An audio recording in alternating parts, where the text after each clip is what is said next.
اور پھر میرے غوث پاک کا ایک دعویٰ بھی ہے، لولا لجام الشریعت علی لسانی لاخبرتکم بما تاکلون وما تدخرون فی بیوتکم انتم بین یدی کالقواریر ما یرا ما فی بواطنکم وظواہرکم۔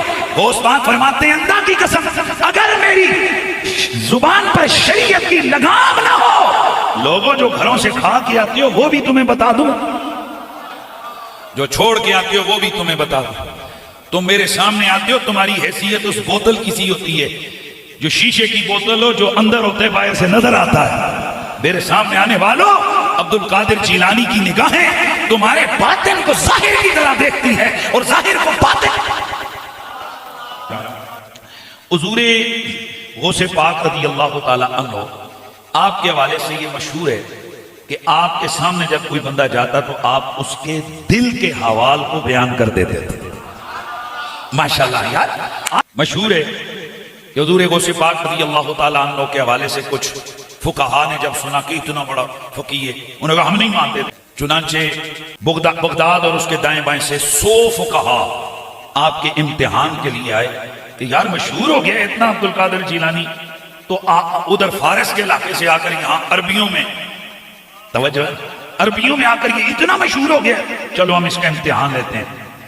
بڑے ادق مسائل کو بڑی محنت کر کے سب نے میٹنگ کر کے کئی دنوں کی محنت شاقہ کے بعد 100 کوسچن سب نے اکٹھے کیے، ون بائی ون، ایک ایک فقیہ نے ایک ایک مشکل ترین جو فقہ کے مسائل تھے اس کو جناب اکٹھا کیا، تو یہ 100 بندہ آیا، ٹائم لیا جی ہم آپ سے ملاقات کرنا چاہتے ہیں۔ حضور غوث پاک کے پاس جب یہ بغداد شریف میں پہنچے تو غوث پاک رضی اللہ تعالیٰ عنہ نے سر جھکایا، آپ کی سینے اثر سے ایک نور کی کرن پھوٹی اور ان تمام کے سینوں کی طرف وہ چمک گئی، تو جس کے ذہن میں جو کچھ تھا سب کچھ بھول گیا۔ اب سر جھکا کر بیٹھے ہوئے ہیں، ثم صعد الکرسی واجاب الجمیع اما کان عندهم فاعترفوا بذا، تفریل خاطر الفاتر اور طبقات کے اندر موجود ہے، نزہۃ الخاطر کے اندر ہے، جامع کرامات میں، دیگر کتب کے اندر موجود ہے کہ جس وقت ان کو سب کچھ بھول گیا، سمجھ ہی نہیں آ رہی ہے کہ کیوں آئے ہیں، کیا آپ پوچھ رہے ہیں کیوں آئے ہو، وہ منہ دیکھ رہے ہیں جی کیوں آئے۔ پھر غوث پاک ممبر پہ بیٹھے اور آپ نے فرمایا تو فلاں فلاں جگہ سے آئے، یہ سوال لے کے آئے، تیرا یہ جواب ہے۔ تو فلاں جگہ سے آئے، یہ سوال لے کے آئے، تیرا یہ جواب ہے۔ تو فلاں جب 100 کے 100 کا نام لے کر ان کے خود سوال کر کے ان کا علمی جواب دیا، اب وہ 100 کا 100 تھا کہ کھڑا ہوا، سر جھکایا، ہاتھ چومے اور کہنے لگے جو سنا تھا اس سے بڑھ کے پایا ہے، واقعی تم علوم ظاہری کے بھی ماہر ہو، تم علوم باطنی کے بھی ماہر ہو۔ بھئی اور تھوڑی سی بات کر دوں، حضور غوث پاک رضی اللہ تعالیٰ عنہ کی خدمت اطہر میں امام ابن جوزی رحمۃ اللہ تعالیٰ علیہ، یہ بہت بڑے محدث اور بہت بڑے عالم تھے۔ کون؟ امام ابن جوزی رحمۃ اللہ تعالیٰ علیہ۔ تو ایک دن یہ گزر رہے تھے بغداد سے، کہ لگی یار سنا ہے کہ یہاں عبد القادر جیلانی نام کا کوئی بندہ ہے اور بڑا واعظ ہے اور بڑے علوم کے اس کے چرچے سنے، آؤ ذرا دیکھتے ہیں کہ کون ہے۔ جمعے کا دن ہے، ابن جوزی سامنے بیٹھ گئے، حضور غوث پاک آئے، ممبر پہ بیٹھے، قرآن کی آیت پڑھی، ایک تفسیر کی، دوسری کی، تیسری کی، چوتھی کی، پانچویں کی، 11 تفسیریں بیان کی، 11 معانی بیان کیے۔ اب ابن جوزی رحمۃ اللہ تعالیٰ علیہ یہ سب سنتے رہے اور دل میں کہتے رہے یہ تو میرے بھی علم میں ہے، یہ تو میرے بھی علم میں ہے، یہ تو میرے بھی علم میں ہے، یعنی یہ دلکڑی کوئی نویں گل ہے، یہ تو میرے بھی علم میں ہے۔ اب وہ ادھر بیٹھ کے کہہ رہے میرے علم میں ہے۔ غوث پاک نے ممبر سے آواز لگائی جو کچھ تیرے علم میں تھا ہم نے پہلے وہ بیان کیا، اب ہم وہ بیان کرتے ہیں جو ہمارے علم میں ہے۔ پھر آپ نے مزید معانی بیان کیے، 40 معانی جب اس آیت مبارکہ کے بیان کیے، ہر معنی کی توجیہ بیان کی، ہر معنی کی توضیح بیان کی اور اس کو قرآن و سنت سے ثابت کیا۔ اب حالت یہ تھی کہ پہل سر ہلاتے رہے ابن جوزی، اور اب جس وقت آپ نے 40 معانی بیان کر کے فرمایا یہ تو کال کا مسئلہ تھا، اب ہم حال سے سمجھاتے ہیں کہ یہ آیت کیا کہتی ہے۔ ایک نگاہ ڈالی، تمام مجمع نے گریبان چاک کر دیے۔ وہ ابن جوزی جو امتحان لینے آیا تھا اب امامہ ادھر پڑا ہے، کپڑے ادھر پڑے ہیں، جبہ ادھر پڑا ہے، اور آ کر قدموں سے لپٹ کے کہتا ہے واللہ عبد القادر جیلانی کال کا مسئلہ تو زمانے سے پڑھ رہے ہیں، جو تم نے حال سے سمجھایا یہ پہلی دفعہ سمجھا ہے۔ نبی علیہ السلام کو تو اللہ تعالیٰ نے اسپیشلی حکم دیا ہے سورۃ الانعام آیت نمبر 19 میں وَأُوحِيَ إِلَيَّ هَذَا الْقُرْآنُ لِأُنذِرَكُم بِهِ وَمَن بَلَغَ۔ اے نبی الاسلام فرما دیجئے قرآن اللہ نے مجھے اس لیے وحی کیا ہے تاکہ اس کے ذریعے میں تمہیں بھی ڈر سناؤں آخرت کا، اور جس تک اس کی دعوت پہنچ جائے اسی کتاب کے ذریعے ہدایت دے لوگوں کو۔ فضائل اعمال، فضائل سنت یا کسی مولوی کی لکھی ہوئی کتاب سے نہیں، اللہ کی کتاب سے۔ پھر سورہ قاف کی آخری آیت ہے 45 نمبر، فذکر بالقرآن من یخاف وعید۔ اے نبی الاسلام اس قرآن کے ذریعے آپ لوگوں کو ڈر سنائیں آخرت کا، ہر اس شخص کو جو اللہ کی دھمکی سے ڈر جائے۔ تو سر پھر ہم کیوں نہ کہیں کہ کتابوں کا دین اور ہے اور بابوں کا دین اور۔ آپ کو پتہ ہے یہ بڑی مشہور حدیث ہے بخاری اور مسلم دونوں میں، سیدنا اسامہ ابن زید سے متعلق۔ ایک جنگ کے دوران کافر سے مڑ بھیڑ کے دوران جب وہ کافر ان کی تلوار کے نیچے آیا تو اس نے کلمہ پڑھ دیا، لیکن انہوں نے پھر بھی اسے قتل کر دیا۔ بعد میں قلق تھا، نبی الاسلام کی خدمت میں حاضر ہوئے کہ یا رسول اللہ اس طرح لڑائی ہوئی، وہ میری تلوار کے نیچے آیا، کلمہ پڑھ دیا، پھر بھی میں نے اسے قتل کر دیا۔ تو نبی الاسلام فرمایا تو نے اسے کیوں قتل کیا؟ کہ یا رسول اللہ اس نے اوپر سے کلمہ پڑھا تھا ڈر کی وجہ سے، اندروں وہ کافر تھی۔ ہو سکتا ہے یہ بات ٹھیک بھی ہو، ہم بھی یہی ججمنٹ کرتے، لیکن نبی الاسلام نے فرمایا کیا تو نے اس کا دل چیر لیا تھا؟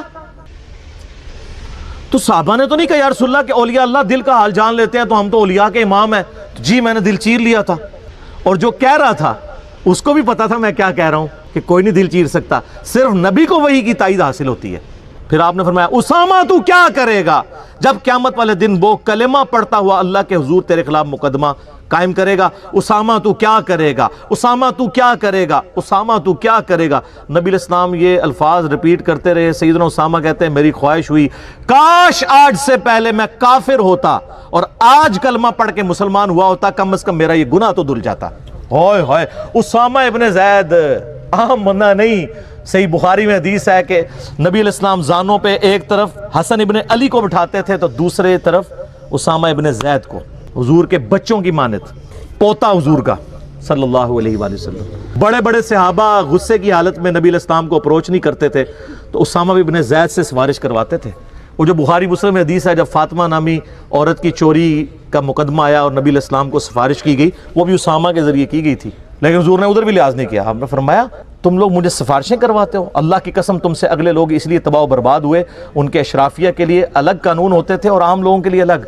اللہ کی قسم اگر میری بیٹی فاطمہ بھی چوری کرتی میں اس کے بھی ہاتھ کٹوا دیتا، مجھے اپروچ کرتے ہو تم۔ یہ ہے اسامہ ابن زید۔ اور آپ ذرا مجھے بتائیں جو کہتے ہیں جی بزرگ دلوں کے حال جان لیتے ہیں، کہتے ہیں آپ رائے ونڈ چلے جائیں، آپ ملتان شریف چلے جائیں، کسی بھی شریف جگہ پہ چلے جائیں تو مرید وہ ڈر ڈر کے بیٹھے ہوتے ہیں جی بزرگ دل کا حال جان لیتے ہیں۔ میں نے کہا نا، پرانیاں گلاں، پرانے فرقے، پرانے بزرگ۔ میں یہ چیلنج کرتا ہوں، میں اپنی میکینیکل انجینئرنگ میں سے مشین ڈیزائن کا یا اسٹرینتھ آف مٹیریل کا ایک فارمولہ میکینکس آف مٹیریلز کا لکھ کے دیتا ہوں کاغذ کے اوپر، کوئی دنیا کا بزرگ مجھے دیکھ کے پڑھ کے بتا دے۔ ہاں اگر وقت کا پیغمبر ہو وہ پڑھ کے بتا سکتا ہے کیونکہ اسے وحی کی تائید حاصل ہوگی۔ نبی علیہ السلام کو کئی مواقع کے اوپر آپ کو پتہ ہے کافروں نے سوال کیے ہیں، نبی علیہ السلام کو نہیں پتا تھا، اللہ نے صورتیں نازل کر کے جواب سکھا دیے۔ قصہ موسیٰ اور خضر سکھایا، حضرت یوسف علیہ السلام کی بایوگرافی سکھائی، ذوالقرنین بادشاہ سے متعلق سکھایا سورۃ الکہف میں۔ نبی علیہ السلام کے پیچھے اللہ ہے۔ سورہ آل عمران کی آیت نمبر 179 ہے کہ اللہ کی یہ شان ہی نہیں ہے کہ کسی غیر نبی کو غیب پر مطلع کرے، وہ اپنے پیغمبروں کو غیب کے اوپر اطلاع دیتا ہے، اور تمہارا کام ہے اللہ اور اس کے پیغمبروں پہ ایمان لاؤ، بس اس حد کو کراس مت کرو۔ تو نبی علیہ السلام کو اگر یہ چیلنج دیا جائے وقت کے پیغمبر کو، وہ پڑھ کے سنا بھی دے گا، اس کو اللہ آنے واحد میں سب کچھ سکھا دے گا۔ بابوں کو اس لیے میں چیلنج کر رہا ہوں کہ تمہارا تو کہنا ہے کہ ہمارا اللہ سے تعلق ہے، اللہ کو تو آتی ہے نا انجینئرنگ، پڑھ کے بتاؤ۔ تم کہتے ہو ہم دلوں کے حال جانتے ہیں، ہمیں کشف القبور ہوتا ہے، وہ بھی کہانیاں۔ صحیح مسلم میں حدیث ہے، بخاری میں بھی اس کا کچھ حصہ ہے۔ ایک مدعم نامی غلام تھا نبی علیہ السلام کا، خیبر کے موقع پر نامعلوم تیر لگا، وہ شہید ہو گیا۔ صحابہ نے کہا سیدھا جنتی ہے۔ آپ نے تم جنتی کہہ رہے ہو، اس نے تو مال غنیمت کی ایک چادر چرائی تھی جو آگ کی پہنا دی گئی ہے اس کے اوپر، میں دیکھ رہا ہوں۔ تو صحابہ کرام فوراً گھروں کو لوٹے، اگر کسی نے کوئی رسی کا ایک ٹکڑا بھی یہ سمجھ کے اٹھایا تھا نا اس کی تو خیر ہے، وہ بھی لا کے مال غنیمت میں جمع کروایا کہ یہ سر وہ لوگ سمعنا و اطعنا تھے، سننے والے اور ماننے والے۔ تو صحابہ کرام کو تو سامنے میت کے اوپر آگ کی جو چادر نظر نہیں آئی ہے۔ بخاری مسلم میں حدیث ہے، نبی علیہ السلام گزر رہے تھے، آپ رک گئے، آپ کا خچر بدک گیا کیونکہ آپ علیہ السلام اس پہ بیٹھے ہوئے تھے، اس کی برکت سے اللہ نے اس کو بھی دکھا دیا۔ ویسے بخاری مسلم میں حدیث ہے کہ ایک مناظر جو ہیں وہ جنوں انس کے علاوہ ساری مخلوقات دیکھتی ہیں. آپ فرمائیں 2 قبر والوں کو عذاب ہو رہا ہے. ایک پیشاب کے چھینٹوں سے نہیں بچتا تھا, دوسرا چغلی کھاتا تھا. پھر آپ نے ایک ٹہنی توڑ کے اس کے 2 حصے کر کے لگایا. فرمایا جب تک یہ ہری رہیں گی ان کے عذاب میں تخفیف ہوتی رہے گی. نبی علیہ السلام کی مبارک ہاتھوں کی برکت سے. تو صحابہ کرام کو تو عذاب قبر نظر نہیں آیا. کہانیاں دل کا حال جان لیتے ہیں. سر اب زمانہ بدل چکا ہے, اب ہر طرف صدا ہے کیا کہ نہ میں وابی نہ میں بابی, میں ہوں مسلم. علمی کتابی, یہ علمی کتابی باتیں ہیں.